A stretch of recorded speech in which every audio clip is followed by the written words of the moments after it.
an ID entity, it's an energy that we get in that we think is who I am. So if everyone sees me as great because I've done all those things and that all gets taken away from me, then I'm going to have a death, right? I'm going to die. I'm going to, the bottom of the barrel, because I'm the top of the barrel and the bottom of the barrel. So the experience was after I'd been through the actual, let's call it a spiritual awakening, where I kind of got more in touch with whatever this true feeling was inside. And it was like it happened to show me that not only are you this person inside, but we can throw all that away and you can rebuild from nothing, because you're not nothing. You always were somebody without all of that. So I had nothing. I had a car. The roof racks were tied on the roof, an old secondhand rusty car. And, I was the guy that had $1 million houses and, toured the world and all that sort of stuff. And all of a sudden I'm renting a unit off some friends and I'm driving this car and I was in a breakup relationship period and I'm like on my own. And the funny thing was, the one thing I was doing was I was still doing sessions, with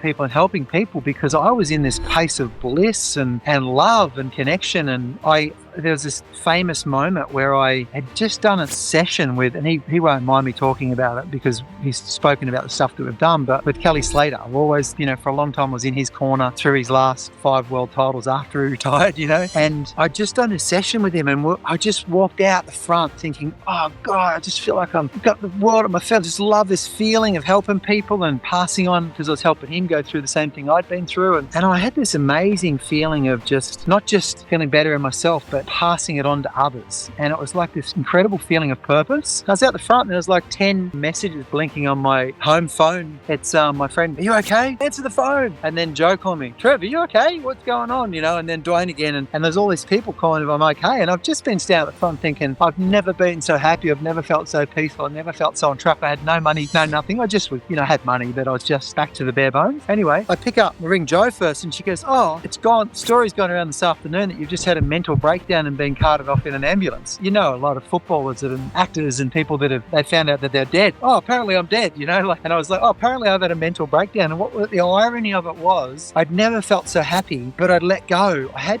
a mental breakdown. I'd let go. I'd lost my mind, I'd lost the old Trev, and I was just actually back in love with life again.